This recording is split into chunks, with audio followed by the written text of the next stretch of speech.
Alvarez, he is back behind the plate. Brandon Sproat made his long-awaited Major League Baseball debut. Kodai Senga, he was optioned to the minors in a surprising move. And we remember the legacy of legendary manager Davey Johnson. With the playoff push still in full swing, there is a lot to unpack. This is Straight Outta Flushing. Mets fans, it's been a wild week in Flushing. Some good news, some tough news, and a sad farewell. So let's hit it all in this week's 7-line report. First up, some much-needed good news. Francisco Álvarez, he is back. The Mets activated their catcher from the IL, and he returned to the lineup Friday night against the Reds. The thumb injury sidelined him, but now he's back to doing what he does best, handling the staff and bringing some pop to the lineup.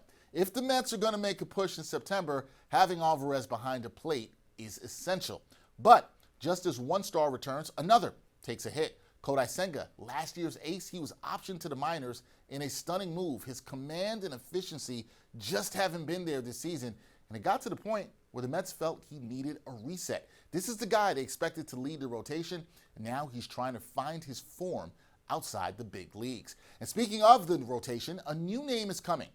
Brandon Sproat, one of the Mets' top prospects. He is getting the call for his Major League debut. That happened on Sunday. And the righty, he's been lighting it up in the minors with his power stuff. And now he's being thrown right into the fire of a playoff race. And we saw Sproat in Cincinnati making his debut where he pitched 6 strong innings and only gave up 3 runs. Finally, we end on a somber note. Legendary Mets manager Davey Johnson passed away at the age of 82. Johnson guided the 1986 Mets to a World Series title, one of the most iconic seasons in franchise history. He was a manager who embodied confidence, fire, and winning. His legacy will forever be part of Mets history, and he'll be remembered as one of the greats. So, just another week in Flushing full of drama, change, and some history. Buckle up, Mets fans. September, we know it. It's going to be a roller coaster. Okay, Mets fans, this season has been a wild mix of hope and also frustration. On one hand, you've got the youth movement. It is here. Nolan McLean, Brandon Sproat, Jonah Tong, all getting real opportunities in a playoff race. But on the other hand, we've seen inconsistencies, we've seen injuries, and we've seen some tough decisions, like Kodai Senga being sent to the minors. So, to help us make sense of it all on Dugout Discussions this week, I'm joined by one of the hosts of the Till Mets Do Us Part podcast, Jon Saponoro. So, let's get into it. Jon, what's going on, man? Nothing much, man. How you doing? Thank you so much for having me on. I'm great, man. I'm doing good. Can't complain. Enjoying the baseball season. We're coming to the end, unbelievably. You know, baseball's so long, Jon, and here we are at the end. But I think this time has been very interesting for the Mets because they're leaning on 3 young arms right now. And I just mentioned them at the top, right? Nolan McLean, Brandon Sproat, Jonah Tong. How rare is it to see a contending team, which the Mets are, throw this much responsibility on rookies? And do you think the future is now for this group? Look, I'll take the last part that you said first. The future has to be now. The Mets have set it up that way. Whether people agree with it, disagree with it, their hand was forced. The future needs to be now. As far as the rarity of it goes, I mean, I can't remember another time in my baseball fandom life. And I don't know, I guess I started watching baseball with the level of understanding when I was around 11 or 12 years old. So that's a while ago now. And I can't remember a time where 3 rookie starting pitchers were thrust into a pennant race like this. So it's incredibly rare. Ultimately, I think it's the right move because their hand was forced, like I said. Yeah, no, I think it's the right move. I liked it. Look, was there risk to it? Sure. Do you know how these young men are going to perform in the playoff race? We have no idea, Jon. But I like it. You get to see what these kids are made of, and hopefully they can learn and develop at the same time. And if we're being quite honest, they're better than the other options that were out there. So they are. Why not? Yeah, they are. And you know what, too? The one thing I'll say is they're not Jonah Tong is on the younger side, being 22. But, you know, Brandon Sproat's about to be 25. Nolan McLean is 24, going on 25, you know, when next season rolls around. Like, it's not this incredibly young group of pitchers either. Again, I think Jonah Tong, if he didn't force their hand and they weren't in dire straits, probably finishes the rest of the season in AAA. I think that's what they would have wanted. If you gave them truth serum, that's where they would have went. But again, even at 22, it's not absurd for these guys to be up here and contributing. And people talk all the time about wasting those innings in the minor leagues. And I think there was something to be said about that. You got the guys up here not performing, and you have three pitchers who should be in the major leagues that are performing at a very high level in AAA. You kind of have no choice. Yeah, I agree. And I like the accountability factor of it for the guys who are not performing. That, all right, if you're not performing, and the Mets have been about this the last couple of years, if you're not performing, we will move on to better options. I don't think that's necessarily a bad thing here. Now, Brandon Sproat finally made his MLB debut on Sunday. What did you like about his performance? What stood out? The Mets did not win the game against the Reds on Sunday as they lost 2 out of 3 to Cincinnati this weekend. But do you believe that his patience and development in the minors that we've seen and heard about throughout his career is paying off right now for him? I think it's hard to argue with the patience. And I was a guy who was clamoring to call up at least one of these guys around the All-Star break. The Mets were running out openers who weren't major league pitchers, who are no longer in the organization, who were retreads from other places as openers because they didn't have enough starting pitching. I think at the time, Frankie Montas and David Peterson were the only two healthy starters that they had on the 26-man roster. So around that time, versus the Yankees and some other teams that were kind of hitting the skids at that same point, they were running out non-viable major leaguers in winnable games versus beatable teams. And I was advocating to bring up someone. My pick at the time would have been McLean. Sproat was kind of in the middle of this resurgence.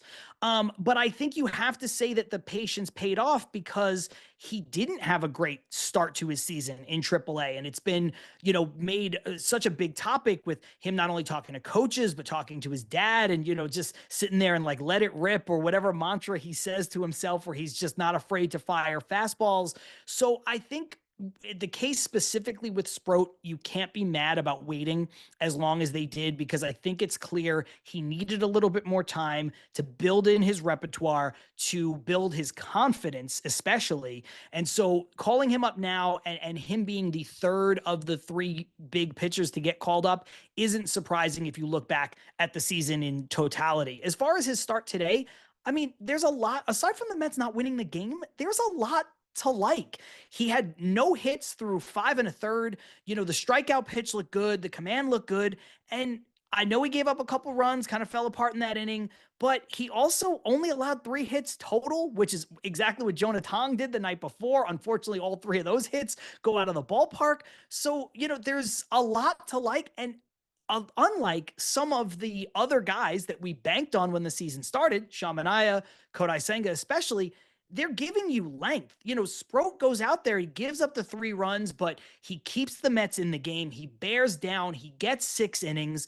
And this is something that we haven't seen from those guys who are making, the big bucks, who are paid to be the number 1 and number 2 for this team. Those guys are getting blown up 6 runs in 2 innings. So when people look at these last 2 starts, but specifically Brandon Sproat from today, if you're a Mets fan and you're down on it, you have to really consider the context of, one, it's still a pretty good start, save for the fact that they didn't win the game.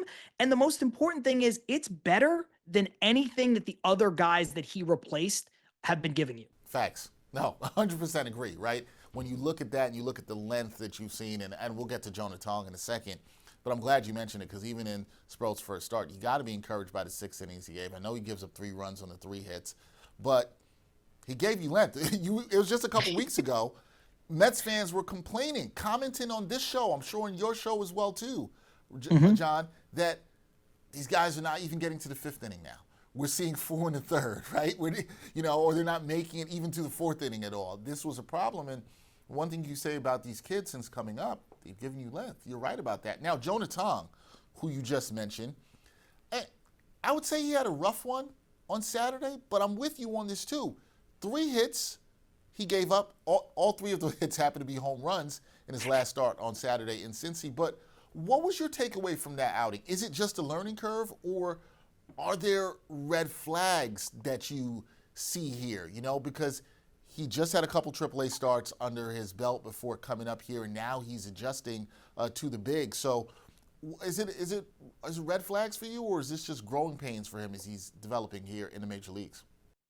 I'm going to grade on a little bit of a curve with Jonah Tong, just in the interest of fairness. So I don't mean to talk out of both sides of my mouth. There were some things that maybe are, what do they say now? Orange flags, right? Like not bright red, but some things where maybe he stayed on the fastball a little bit too often. And, the Reds kind of were prepared to hit it after the first inning. And it seemed like he really wanted to keep throwing it. He's got that unbelievable induced vertical break up in the zone. But a couple guys were able to time it out and they were able to pull it and get it out of the ballpark. So, I think there's something he can learn to maybe go to the secondary pitches a little bit more, mix things up a little bit, but I wouldn't fully call that a red flag. I think there is a bit of a learning curve attached to that. I'm sure when he went into the dugout, I'm sure Jeremy Hefner and other pitchers were like, hey, mix it up a little bit, but you're in the heat of battle and maybe you just kind of can't lock in and get some of that stuff done that you're really trying to do. The other part of it is, it's Great American Small Park for a reason, man. This place is tiny. The ball flies out of there, and I don't want to make excuses because you play the games where the games are scheduled against the teams that you're supposed to play. I get all that. That's the quirkiness of baseball. The dimensions all change, but that place is small and it plays small. And there's a couple of those balls. I didn't look on the Twitter accounts that track where those would be home runs versus where they wouldn't, but a couple of those were Great American Small Park home runs too. And I think we'd be looking at a little bit of a different game if that was played in Citi Field, let's say. Right. And I don't think you're talking out of both sides of your mouth here, right? Like two things can be true. He was a bit reliant on the I think if you look at the start and you look at the numbers, he was a bit too reliant on the fastball. And some of just that might be confidence at this level, and we'll see how he adjusts to that and, growing his game as a pitcher here at the major league level. And then it also is true he's playing at Great American Small Park. We know balls can go out there really easily, John, and we saw that. And maybe it's another place, like you said, it's not a home run, but I think he'll learn. I think his development will be fine. I wasn't concerned about it. I do think a little bit too reliant on the fastballs, so I'm intrigued to see in his next start how he adjusts, what he does there. That's the thing for me. So when you look at these three pitchers, John, between McClain, Sproat, and Tong, which of these young arms do you think is most likely to be a rotation staple for the Mets long term? Do you see one or the other as more advanced in the development or in a better position to be a rotation staple sooner rather than later? Well, again, I think if you're giving the Mets truth serum, if you're giving David Stearns truth serum, he's going to want all three of these guys to be in the rotation going forward. It's very clear what his plan of attack is with regards to acquiring pitchers. He tries to trade for guys who have, maybe a bit of a down year or guys who are under contract, or he'll go and he'll pivot to a guy like he did last year with Severino, where it's like, the numbers don't look great, but the stuff under the hood really looks fine and we think we can fix it. We think we can get something out of him on a one-year deal. You look at the brilliance that was the Griffin Canning contract. Obviously he gets hurt, tears the Achilles, and that whole thing goes up in flames. But until that moment, there's a guy making $4.5 million, which is less than some middle relief arms in the bullpen make. And he's giving you quality start after quality start. Bad major league starters make $16 million a year now. So the bang for buck on the investment was absolutely fantastic. But that said, I think the Mets have this philosophy of pay for offense and develop pitching. And that's something that I have always said on our show that I preach. Modern baseball is kind of set up that way. You develop your own pitching. You decide who you want to keep, who you want to pay early. And I think the Mets are on that trajectory, and you can go out of the organization and you can buy free agent, everyday players, or you could trade for them and then extend those guys and give them the big money deals, because you just tend to get better bang for your buck on a guy that's going to play, let's just say conservatively, 145, 150 games a year than you are over these pitchers. We know pitchers can get hurt, and that seems to go up every year. Obviously, you hope none of these guys get hurt, but it's all possible. You go back to Noah Syndergaard, Matt Harvey, Jacob deGrom, Steven Matz, and Zach Wheeler. They pitched through the rotation, those five guys, one time for the Mets. So best laid plans of mice and men, right? Like you get to this point where you have to hope that these guys can stay in the rotation, but you never know. And I think going about it the way that the Mets are, which is developing from within, is, in my opinion, the best way to do it. That being said, I think there's a little bit of bias of sample size, but it seems like McClain is the most polished. Obviously, he's got the best numbers. He also has the most starts under his belt, but he's also had the best season at the highest level before getting here. Can't take anything away from Jonah Tong and what he did in Double A. That's Double A. Nolan McClain had an unbelievable year at AAA. Brandon Sproat, we talked about the ups and downs. So I think sometimes guys who are projected as number 3 starters, which is what a lot of people said Nolan McClain looked like at the major league level, maybe his stuff, even his fastball, doesn't play up the way Sproat's and Tong's does. But right now it seems like he has the most know-how, the most confidence, and the most pitchability. Again, I know it's biased to what we're seeing right now. This could change in a week. It could change at the start of next season. The stuff is there for all of them, but I think you have to give the edge to McClain because what he's done has been exceptional. No, that's fair. And when you look at pitchers or trying to project these pitching prospects, right, we've seen this before. You just mentioned the last generation of Mets heralded pitching prospects. And I remember at the time and being a little bit around the team and stuff, Harvey was the guy. But DeGrom ended up really being obviously one of the best pitchers in Mets history, and he was not as heralded as Harvey or Syndergaard. And so sometimes you don't know with how we project these guys to be. And yeah, it's early. I'm with you. It's early. But McClain has looked good so far, so we'll see how this all goes. Now, part of the big news last week, John, was Kodai Senga being optioned to the minors. And I think for some, while I do think this was the right move, and I want to be clear about my feelings on it, I think it was the right move. It was a stunning move for a guy who was supposed to be the ace of the team this season. So what do you think went into that decision? And do you believe that he can get back to form where he was more efficient with his pitches? And do you think there's a solution to him overcoming some of the issues that we've seen with him thus far this season? First, let me say just hats off to Kodai Senga for accepting the option or the assignment to AAA. He doesn't have to in his contract. Obviously, as fans, we all like to see a guy come out here and acknowledge that they're not helping the team. But not every person does it. And because of his contract, it's within his right to not accept it. I didn't think for a second, though, that he wouldn't, because he seems like a team first guy. Everything he said along the way was just the right thing, right? He was, I want to help this team before it happened. And I know the reports came out that the Mets, sort of collaborated with Senga and came up with a plan, and he felt very respected throughout the process. He didn't just feel like, well, we have the ability to do it, and so we're going to try to coerce you into going down to AAA. So hats off to him for accepting it. Also, to your point from earlier, hats off to the organization for acknowledging and showing the urgency. They could make that move. It wasn't going to be the easiest thing to do, but hey, we can do it. The player can do it. And we think it's going to be what's best for the player and for the team in the long run. As far as Kodai getting it back, I think he's very capable of doing it. Before he got hurt, he was one of the best pitchers in the National League. All the numbers bore that out. Every once in a while, he'd have these bad first innings or whatever, but that seems to be par for the course. When we're talking about Kodai Senga, he would settle in. The whiffs were there. The fastball looked good. The ghost fork is one of the most unhittable pitches in the sport.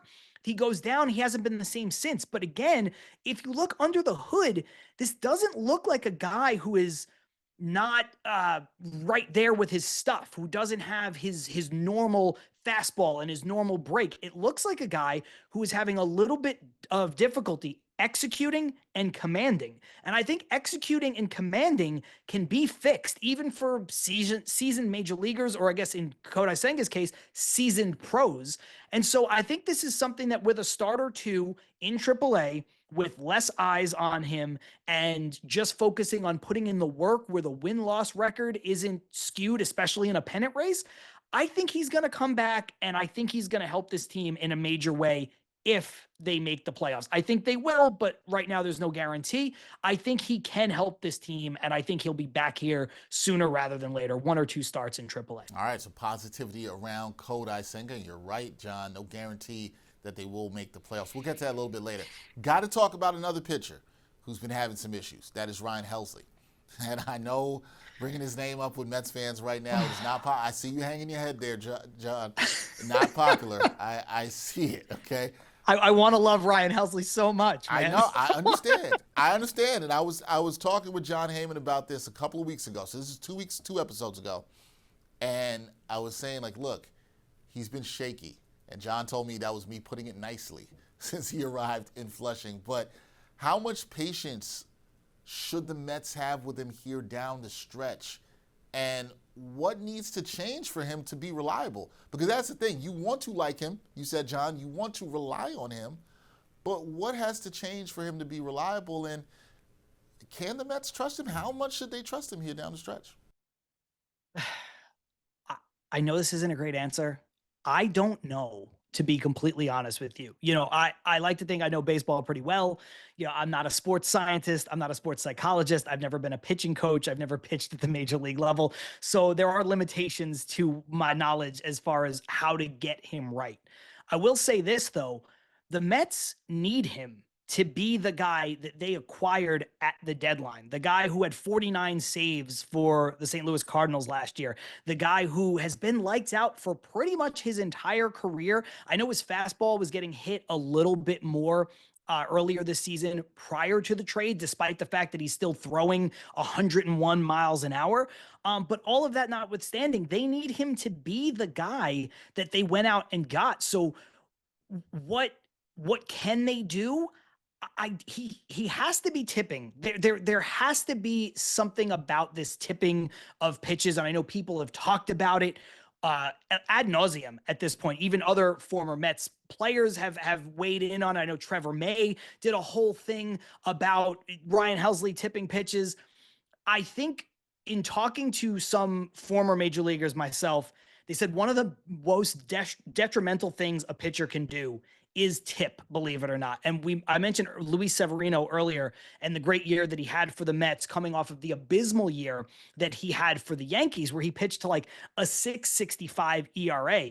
And I remember talking to two players, a former pitcher and a former hitter, both of whom played for the Mets, and they said, there's no shot he's not tipping. You can't have the fastball velocity that Severino has, which is still at that time among the top in baseball for starting pitchers, and the break on all the off-speed stuff. It was all still there. It was sharp, and guys sitting on these pitches and turning them around, turning 100 miles an hour around in Ryan Helsley's case, and putting it in the second deck. You have to be showing your hand, quite literally. So I don't know how they fix it, because I know they've made some adjustments with where he holds his hands and how he, flies open his glove hand, depending on what pitch he's going to throw. I think now there's also just a crisis of confidence. I think we're getting into first season with the Mets Edwin Diaz territory, where every mistake Edwin Diaz made was a home run. Every mistake Ryan Helsley makes either goes out of the park, or it's an extra base hit, or he walks people. So everything is just an absolute mess for him. My solution would be, you just have to put him, and I know there's not a lot of low leverage situations with like 19 games left to go in the season as you're fighting for a playoff spot, but I think you have to put him in the lowest leverage possible. You have to hope that your major league coaches can unlock something as far as this tipping goes. He gets a little bit of his confidence back. But I see the people on Mets Twitter, I see the people, just the fans everywhere, calling to DFA him. You cannot trade for a guy at the trade deadline and DFA him. I cannot think of the last time any team has done that within the same season, and especially a relief pitcher who, as quickly as they can lose it sometimes, they can find it again. And this guy should be able to help you. And if the Mets are going to go where they want to go in the playoffs, they're going to need Ryan Helsley to be Ryan Helsley. They are. But if he's not right, John, there will be, and I agree, the DFA stuff is ridiculous. Like, that's, you can't. You can't give up what they gave up for him and do that. But considering what they gave up for him, right? Some people are going to say, and someone asked me this question, I had to actually think about it, but I still think there's a chapter to be written on this. With the way he's performed, do you think that this is the acquiring of him is the worst Mets in-season trade since Darren Ruff a couple of years ago? I mean, Darren Ruff wasn't that long ago, so it has to be the worst since Darren Ruff. I know there were some guys they brought in last year that, like, no one was spectacular, but I say this often on our show. you can't compare deadline acquisitions to Yoenis Cespedes in 2015 because that was not only, maybe the best one the Mets have ever made in their history, but one of the best deadline acquisitions in terms of the numbers that were put up for the new team in Major League history. I think a lot of people gloss over when we traded for Javier Baez a couple years later, and they don't look back at it as fondly because Baez didn't lead the team to the playoffs and the Mets fell short and they didn't bring him back. But Baez was also on an absolute tear. So the Mets have hit on some of these big acquisitions in the past. I know those are from the offensive side, but I think this is, this has got to be the worst. This one might be worse than Darren Ruff just because of the expectations. Adjusted for expectations, Darren Ruff was brought in here to hit lefties, something he did for his whole career and didn't really do here, but that's like a platoon DH spot for Darren Ruff. Maybe a couple starts at first base if he's really going hot and you could get Pete Alonso off his feet, but Helsley was brought in here to be the setup man for Edwin Diaz, and he's pitching to like an 11.75 ERA. Crazy. Crazy times. Crazy times. So bad. I want to go, Okay, I want to go back to the starters. It is bad. I know it's rough. We had to get through that question, so we did. I know. But we've seen reports that the Mets may use piggyback starters down the stretch. Do you think that's a smart strategy, or do you look at it and say, hey, this speaks to a larger problem with the rotation's depth? Like, how do you view that if they go with piggyback starters? I think it speaks to a larger problem to the rotation's depth, but I also don't think that there's anything else you can do now because there's like 20 games left. So, the trade deadline is passed. They've called up all of the pitchers who were Major League ready, and maybe in the case of Tong, somebody who was just short of Major League ready to try to fill this out as far as the rotation goes. So I think piggybacking starters is a good idea for the personnel that the Mets have right now. I think going into the 2026 season, there's a different conversation to be had. But right now, you can't worry about 2026.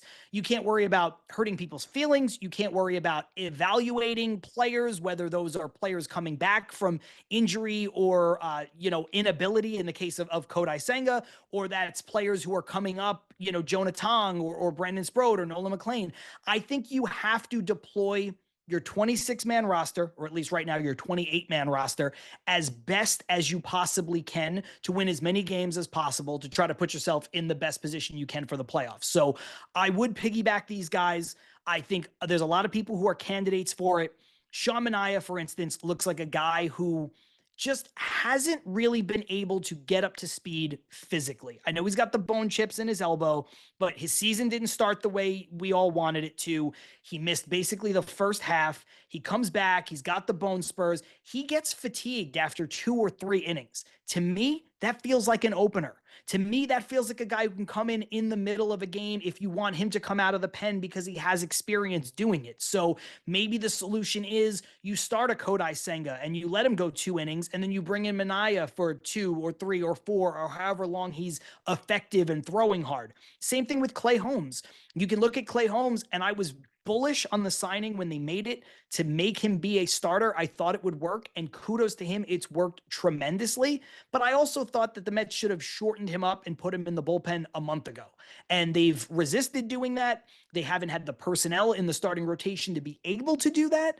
But at the same time, I think you see with Clay Holmes, people are saying like, oh, he was good today. And it's like, yeah, he had to gut it out though, just to get to 5 innings, that is. And then it's the walks, there's the fatigue, there's the laboring. He's a guy, again, who seems like the perfect candidate, a guy who knows how to pitch out of the bullpen, use an opener or use a starter, a piggyback situation, and then go to Clay Holmes later on. I think the 2 ideal guys down the stretch, and certainly in the playoffs, if they make it there and they're still having some of these issues as far as starting pitchers are concerned, I think Manaea and Holmes are perfect candidates to go into the bullpen because they've done it before. I like it. I like your thinking there. I think it could work. I too would have liked to seen Holmes move to the pen a little bit earlier, but yeah. Although, granted, I think we're saying the same thing too. He's pitched well as a starter. Very well. You're seeing the lack of length that he can give you, and you wonder how much that is actually helping the team at all when he can't give you the length that you would like. We talked about the young pitchers being able to do that right now. I want to go back to something that you actually mentioned earlier about the Mets with these young pitchers and then the roster construction and everything that's been going on. Because from your perspective, how do you think David Stearns has handled the roster since the trade deadline? Has he made the right balance between competing now and setting up for the future? Do you like how he's handled things since the trade deadline? Let me preface it by saying this, just because there's probably some people who are going to hear me for the first time on this show. So I love David Stearns. I think David Stearns is the best general manager that the Mets have had in 30 years, right? Or almost 40 years. I think he was the right person for the job. I think he's done a tremendous job. I think he is one of, if not the brightest GM/president of baseball ops minds in the league. I wanted him here. I'm happy he's here. That said, I think there are certain things that me as an outside observer who doesn't have to, bear the brunt of a good or a bad decision, there are some things that I would have done a little differently along the way. I alluded to one earlier when I said I would have called up at least one of those kids, the starting pitchers, around the All-Star break because of the need that this team had as far as starting pitching was concerned. I just mentioned one a moment ago where I would shorten up Clay Holmes. I would have done that at the beginning of August to let him really kind of get back into the groove of being a reliever, because who knows, then maybe he could have been a late inning weapon for you. It's something he did so successfully across town for a long time. And now if you were to do that, let's say just for the playoffs, I don't think it's fair to put Clay Holmes in the 7th inning of a tie ball game at Citizens Bank Park with the game on the line. Like, I don't know if that's a fair way to deploy him and expect success, because they are creatures of habit. We all are. And I think that sometimes you aren't getting the best out of them when you haven't course corrected and allowed these guys to settle into a new role. But having said all of that, I don't think as a fan base, you should be down on David Stearns. I think that David Stearns has had a little bit of a down year for what he is capable of. You look at the Montas signing, which people panned when he made it, and that's probably going to go down as the worst signing he's ever made, right? I mean, you get a few bad starts out of him. He's hurt to start the year. A lot of comments that he's out of shape to start the year. And now he gets Tommy John surgery. You're going to have to pay him $16.5 million or whatever to not pitch next year. So, since the deadline, again, I think he did everything that was available to him. You can never get mad when your team doesn't trade for players who aren't traded. Those guys weren't moved, so you can't say what if and what could have been. You can't think that way. Of the people that were traded, the Mets went out and addressed a massive need by getting 3 should-be lights-out players in the bullpen. They have not all been that. It is what it is. They didn't give up a ton to get those guys. I think that's a testament to David Stearns and what they've built in the farm. The Cedric Mullins one is kind of fine. I think he checked a box, but I would have also liked to see the Mets get an additional bat if Cedric Mullins was the move. I wanted Luis Robert Jr., let's say, because I thought his upside and his potential would have been a bigger get. But once you get Mullins, it does allow you to do some things with the 26-man roster, put McNeil back at second base and get a true center fielder. But he doesn't make your offense any better, despite the fact that the Mets offense was really great in August after they got him. But I don't think any of that was a credit to Cedric Mullins. He hasn't had a great start to his Mets tenure here. So I think there's some good, there's some bad. I think if you want him on the hot seat and you want him fired, you're absolutely crazy. But I think it is fair to say that none of these people are beyond criticism. And I think David Stearns has had a little bit of a down year. Yeah, no, that's a fair answer. I don't know about these people who want David Stearns in the hot seat. I think that's crazy. Yeah, you said it, not me. You said it. Fair. Can I say that? All right. I stand by it. You can say it. It's a bit much. I'll say that. It's a bit much here. That's better. Yeah. The Mets, when you talk about it, right, with this team, they're not just unleashing their young pitching. They're clearly investing in it, John. Just bringing these 3 kids up is clear evidence of it. How much do you think this approach changes the financial and roster strategy going forward for this team? I think it changes it a lot. I mean, I said before, I think the Mets are hoping that all 3 of these guys are in their rotation to start the season in 2026.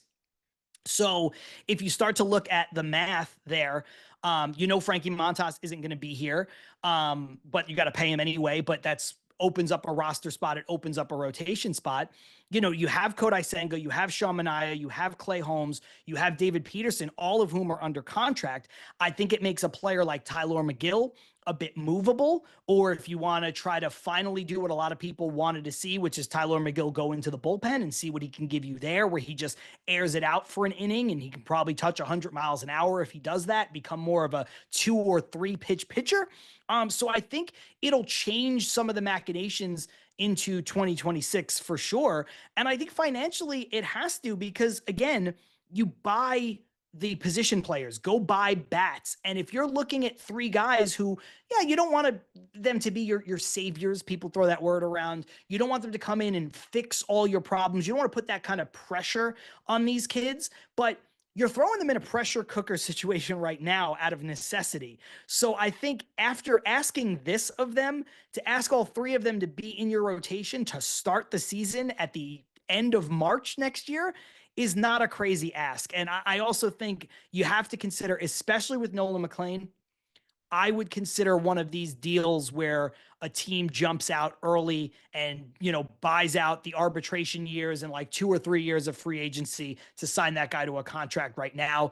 Pitchers, if they're even decent starting pitchers, their arbitration numbers go up so fast. And I know that's not a problem today or even next year, but if I were the Mets, I'd get ahead of it with at least one of them. And to this point, Nolan McLean just seems to make the most sense because, like I said before, he's done the best. He's been the most impressive pitcher. So I would get that one done like immediately, yesterday. That would be a move that would absolutely help their financial flexibility going forward, something you want, even though we know the deep pockets that Steve Cohen has and the Mets can spend and all of that.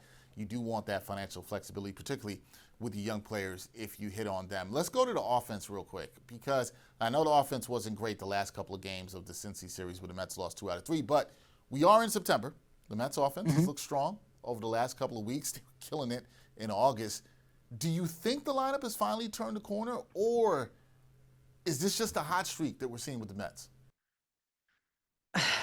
It's another one that's really tough to answer. I want to believe that the offense has turned a corner, but I think you get to a point at this point in the season, 140 whatever games in, that you are what we thought you were, right? Or you are what your record says you are, right? All of that, all of those cliches. And I think it's fair to say that this Mets offense has underachieved rather, for the bulk of the season. They've had their hot stretches. They're going to have some guys with some really impressive numbers when it's all said and done, namely Alonso, Lindor, Soto, and to a slightly lesser extent, Brandon Nimmo. So I think this offense was always capable of being better than they were during their worst stretches. But I don't know if this offense was truly ever deep enough to be one of the best offenses in the National League, which I think is what the Mets told us they were when the season was starting. And I think it's what a lot of fans wanted to believe. So it's a little bit of both for me. I will say kudos to Mark Vientos, who had like 6 home runs a week ago and might finish the season with 20, which is going to be one of the most crazy hot streaks ever. And speaking of hot streaks, if you go back to the beginning of June, after a up and down 2 months, to say the least, Juan Soto has been Juan Soto in spades. And I think he has forced himself into the MVP conversation. I don't think he's going to get it because I think there's going to be some bias, but I do think that he has as good a chance as anyone in the league. That's how good he's been if you really look at the numbers. I completely agree with you on Soto. I have something coming up on that later in the show, so stay tuned for that. So that was a tease there from John. Hooked me up with the tease right there. No, but when you talk about the lineup too, and I think the word you used there that was interesting in your answer was depth, right? So now with Francisco Alvarez being back here, we know he's dealing with a lot of the issues with the hand, but do you think his return to the lineup changes the offense in any way or gives them that kind of depth, especially with the way he was hitting before he went on this recent IL stint? Does it change the offense in the way this team might feel or look at the plate? I think they hope it will. I think he hopes it will. I think we all hope it will. But I think that you can't put that much on him now. He's so tough for doing what he's doing. It's incredibly difficult to play with a torn ligament in one hand and a broken appendage on the other. So I give him all the credit in the world for wanting to be out there, for playing through this, but I just don't know what he's going to be able to offer. You know, you mentioned how hot he was before he got hurt. And if you're telling me we're getting that version back, then absolutely. But if this was a situation where, it's a hamstring strain and he comes back and he's fully healthy and, it's only for the stretch run and it's like, wow, he missed a lot of time, but he's back and he is healthy. Let's see if he can recapture it. I think then you can be a little bit more optimistic about it. Right now, I just don't know how you can expect to hit major league pitching every day and catch where your hands take an absolute beating and do both at a high level with, two hand injuries on separate hands. So, I hope so, because Luis Torrens is one of the best backup catchers in baseball, but that's what he is. He's a backup catcher, and he's had some big hits, and he's filled in admirably at times when Alvarez has gotten hurt over the last stretch couple weeks, and to start the season. But the longer he plays, the more exposed he's going to get. And I'm sorry, Hayden Sanger, it's a great story. Seems like a really good dude. He is not a major league hitter, period. And I don't think he ever will be. So again, you're going to need a better catching tandem than Luis Torrens and Hayden Sanger, because the Mets offense is not deep enough to start Hayden Sanger 25% of the time, which is about how often your backup catcher has to play. Yeah, it definitely is not. That depth in the lineup is a little bit of an issue there. A couple more things, John, before we get up out of here. Being the Mets fan that you are, and I'd like you to try to talk for not all of the Mets fan base, but some of the Mets fan base, the ones that might be optimistic or not optimistic here. But if you're looking at these final few weeks, right, with this team, we're talking about 19 games to go, what's the one area you need to see improvement in to make you believe that this team can actually make a push? I think a lot of talk will be about starting pitching, right, and getting the length out of that. So maybe, I don't know if there's something else for you other than that. Maybe it is the starting pitching. Maybe it's the bullpen. What's, one area you feel like this team needs to improve in so they can make that push and secure a playoff spot? I think this team is flawed. So I think if you pick starting pitching, you're right. I think if you pick bullpen performance, you're right. I think if you pick offense, you're also right for everything we talked about a couple minutes ago. I'm going to say it's something that's a little intangible, but it is backed by a stat, which is I need to see fight from this team. This team is 0-59 when trailing after 8 innings. After the miraculous comeback that the Baltimore Orioles were able to pull off, a major league historic comeback against the Dodgers last night, the Mets are now the only team in baseball this year that does not have a win when they're trailing after 8 innings. We've all watched playoff baseball for a long time. You have to win some games that you're not expected to win. You have to come back in games. And the Mets haven't done a great job of coming back in games even earlier in games. I know that they've had some games where they've, kind of seesawed with the lead and they've gotten wins. And, the stat that everybody pulls on is this 0-59. But the Mets have given you a lot of games where they'll score 8 runs in the first 2 innings, and then they won't score any more runs, and they'll win that game 8-6. And you're like, what? How did this get so close? So I know that stuff becomes that it's not on the offense at that point to score these runs or to get you back in a game, because they kind of did their work early. So that's why you can point to some of the other stuff, the starters or the relievers. But you just need to see more fight. If your team puts up 8 runs, then bear down and win the game 8-1, 8-2, and let's all, go on with the rest of our day.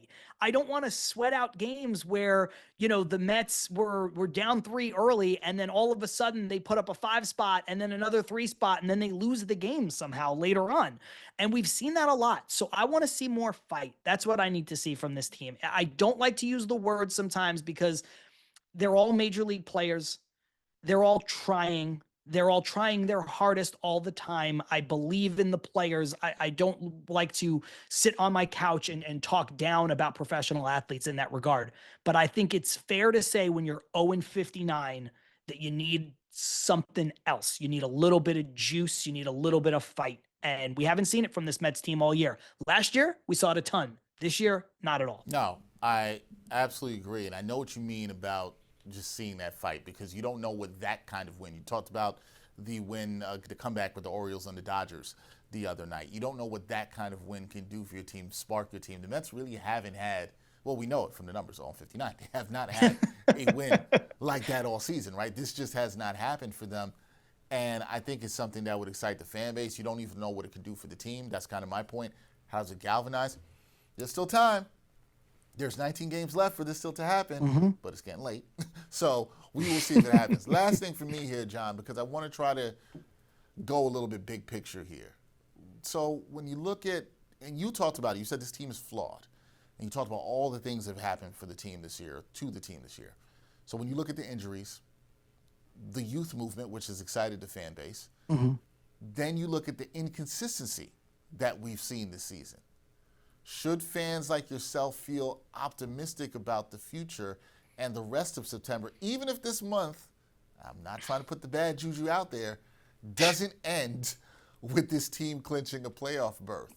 Should they still feel optimistic with all the things that you've talked about in terms of David Stearns, bringing up the kids? Because I do think it matters that stuff is happening. It matters everything of what the team has gone through this season. But should fans still be optimistic about the future? And how optimistic are you about this team closing out this month strong and securing a playoff berth? Bigger picture first. I trust David Stearns. I said it before. I think he's great at his job. So I think when you have the tandem of David Stearns and Steve Cohen, now the tandem that Steve Cohen always wanted to create, right? He kept trying to hire David Stearns and nobody would let him. Now you have both of these guys. I think if you're not optimistic about the future and what those two can build, you're misguided as a fan. You have trauma, as we all do as Mets fans, that you need to start to get over. And I know winning cures that ultimately, but you also have to understand that this is not 5 years ago. It's not 10 years ago. It's not 20 years ago. It is a new era. The new day has dawned with these Mets. So I think that's the first thing. Second thing is the talent on the field. Juan Soto is a generational player in the truest form of the expression. He deserves all the credit in the world, and he chose to come here. And I know they paid him handsomely, but he did have the right to go anywhere he wanted. Teams have used other teams. Teams have used the Mets in the past to get more money out of the team that they truly wanted to go to anyway. So Juan Soto chose to be here. He chose to be here in the prime of his career, honestly, in a way earlier than his prime, and he's going to be here for a long time. Francisco Lindor is still Lindor. We'll see what happens with Alonso, but I'm pretty optimistic about that. I'm not a prospect hugging kind of guy. 82% of prospects don't even make the major leagues, so it's hard for me to really latch onto these guys, although I do love young, exciting players being on your team. But that said, we already talked about the 3 starting pitchers the Mets have that they've all brought up. And you have guys like Carson Bench and Ryan Clifford and Jet Williams, who are now just one level away from the minors. I think there's an outside chance with a good spring that Carson Bench is the starting center fielder for the Mets on opening day next year. So there's a lot of stuff to be excited about in the long term. In the short term, this next 20 games, 19 games, I think are left. I understand your apprehension as a fan base. I do. I'm a fan too. I watch every game and I get frustrated like you do too. There is no such thing as a participation trophy. You don't get, moral victories. You get wins. You either win or you don't. I understand all of that. But the Mets franchise, if you've been a fan as long as we all have, you know that the cycles of boom and bust were something that just happened over and over and over again.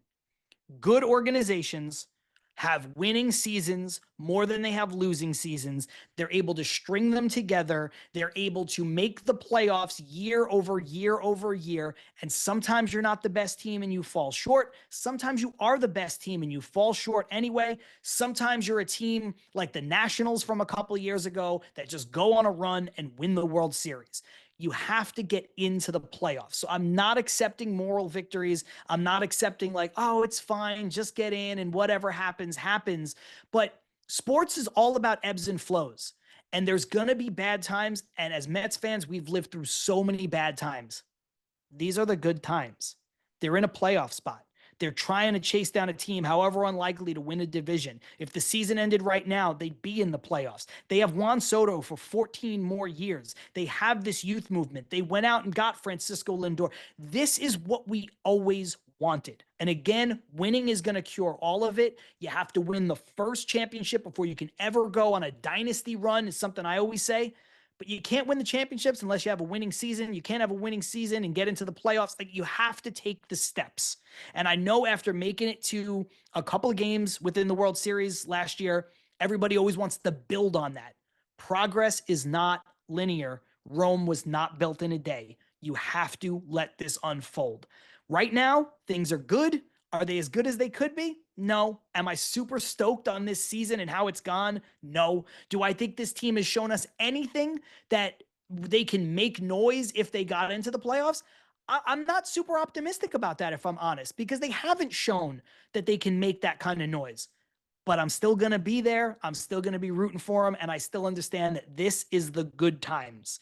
Hopefully we'll have better times, but this is certainly not the bad times. And you have to keep that in perspective just for your own mental health, because otherwise, like, what are you doing? If you're not going to celebrate your team making the playoffs, what else is there? That's why you watch sports. So. Right. No, that was very well said. I would say you had a lot of nuance in there. There was a lot of detail. There was some perspective. You out here caring about the fans' mental health, which you and I were having a conversation before we started recording about that too. You got to take care of that. So, yeah. No, I'm in agreement with you. I think one thing you said in there too is something I say all the time. I say this on my Knicks show that I do, right? Progress isn't always linear. People always expect that, and that's not how it works all the time in sports. Sometimes you got to take a little bit of what you perceive as a step back to actually go forward in different ways. So we'll see how it goes for the Mets. But you're right. These are the good times. A lot of things that you said in that answer, which was a fantastic answer, there are years Mets fans could look at and know that the team wasn't even doing that. They weren't even in the position to – you weren't even in a position to acquire Ryan Helsley, as disappointing as he's been, right? You weren't even in a position to do that. So you got to enjoy it. You got to have – good perspective and, keep the faith. And we'll see how the Mets can do. 19 games to go. Jon Saponoro, he's going to be all on top of it. Check out his podcast, Until Mets Do Its Part podcast. He does a great job with a guy who's also been a guest on the show, Matt Ibanez, as well, too. The two of them do a fantastic job on that. So please check that out. The next time we do this, John, I'm going to have both of you on with me. That's going to be a lot of fun. So we're going to do that at one point. Both of you guys are going to come on and rock with me. But, John, I appreciate you, and we'll catch you next time on Straight Outta Flushing. I love it, man. Thank you so much for having me. And yes, Ibby is the best. So anytime you want to do this again with the both of us, I'm absolutely there. And we'd love to have you on as well, because this was awesome. We got to make that happen. Thank you, man. Appreciate it. Absolutely. Thank you. Mets mention remembers a legend, Davey Johnson, who passed away at the age of 82 last week. A steady second baseman on those Orioles powerhouse teams, it was with the Mets where he made his biggest mark. From 1984 to 1990, Johnson brought winning baseball back to Queens. The first manager in MLB history to win 90 or more games in each of his first 5 seasons. Of course, he guided the 1986 Mets, one of the most iconic teams ever, to 108 wins and that legendary World Series title over the Red Sox. Now, beyond the wins, Johnson was ahead of his time as he pioneered using lefty-righty matchups. A math major at Trinity, he embraced data and matchups long before analytics were mainstream. Following his passing, social media was flooded with love from players, journalists, and Mets fans. Mets radio play-by-play voice Harry Rose shared that he learned more about the inner workings of baseball from Johnson more than anyone else. Mets legend Darryl Strawberry, he took to IG to call Johnson, quote, a remarkable leader who transformed the Mets franchise into a winning organization. Johnson's legacy is simple, yet profound. He brought championship glory to Queens, and he changed the way baseball is played. Rest in peace, Davey Johnson. Okay, let's talk about Juan Soto. Now, you know the narrative all year has been about his big free agent growing pains in his first season in Flushing. Well, let me put you on game. The numbers say otherwise. Soto isn't just adjusting to New York. He's putting together an MVP-level season. Start with the power. He's on pace for 40 homers and 100 ribbies. He's only done that a handful of times in his career, but this year, He's added a new dimension. Soto is running. He's already put up career highs in stolen bases, and he's flirting with a 40-30 season. If he hits that mark, he joined one of the rarest clubs in baseball history. That's not growing pains. That's evolution. And don't forget the timing. Since August 1st, Juan Soto's OPS is over 1.070. He's leading the league in stolen bases. This is peak performance in the dog days when the Mets need it the most. You can call it Soto September if you want, because this is exactly why he was worth every penny. Now, remember the early criticism? People said he wasn't coming through with runners in scoring position. Well, he fixed that too. His numbers in those spots have flipped completely since June, and the walk total, still elite. He's turning at bats into masterclasses. Even when he doesn't hit, he makes pitchers work. So Mets fans, here's the bottom line. This isn't a down year. This is a superstar finding his groove in New York and carrying his team when it matters the most. If you're looking for an NL MVP candidate, look no further than number 22. The power, the speed, the discipline, the clutch, it's all there. So appreciate what you're seeing right now. Juan Soto, he's closing strong. He's proven he belongs on the biggest stage, and he's showing exactly why the Mets made him the highest paid player in American sports. No growing pains here. Right now, Soto, he's growing legacy. That's going to do it for this edition of Straight Outta Flushing. Special thanks to the people that make this show look wonderful. My associate producer, Nick Federico, producer, Erica Block, also associate producer working on the show for the first time, Heather Bonsignore, and editor, Eduardo Guerrero. That'll do it for the crew here at New York Post Sports. We'll catch you next time on Straight Outta Flushing.